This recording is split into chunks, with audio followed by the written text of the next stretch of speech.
basajja mivule afuka ku buliri kyova basaagala nnyo kwonoona budde bwange bwa buvunaanyizibwa ku muntu afaanana nga ye. Waliwo ebyokwogerako bingi nnyo mu ggwanga ate eby'ensonga.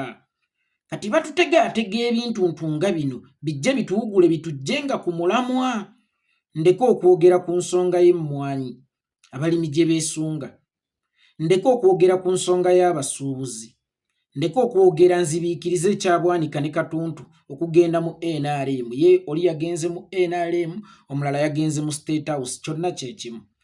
Ndeke okwogera ku kya Paalamenti eyagenda eggulu n'evaayo nga terina kyesizeeyo kyokka nga bagenda bagamba abantu beeyo nti bano bali mu kubalemesa nammwe kukungulako naye nga tebalaba yadde ekinnya bye babasigira empeke ya kasooli wabula kye baakola eky'amaanyi kutwalayo nkumunye ku baana baabwe. Ndeke okwogera ku ebyo.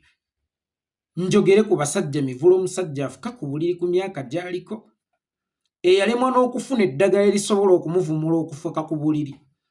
Kyokka ng'ate eddagala erivumula okufuka ku buliri munnange lyangu nnyo.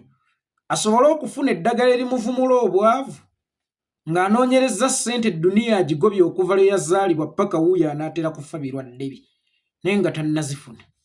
Onsuubira okwonoonera ku oyo obudde. Akyasobola okuvaayo n'akola nga ddiikuula ddiikusa oli gwe twayogeddeko mu vidiyo y'eggulu nga njogera ku Susan Beke. Era waliwo ababadde bankubira amasimu abantu ab'enjawulo. Yeekolera omusajja ayogera eby'ekisiru vaayo omwogereko bakomrades ba maama bataata bassenga bakkojja ba anko baani n'obagamba yii. Ndeke ensonga z'eggwanga ez'obuvunaanyizibwa era ez'amaanyi njogere ku ono ow'okutega ekiveera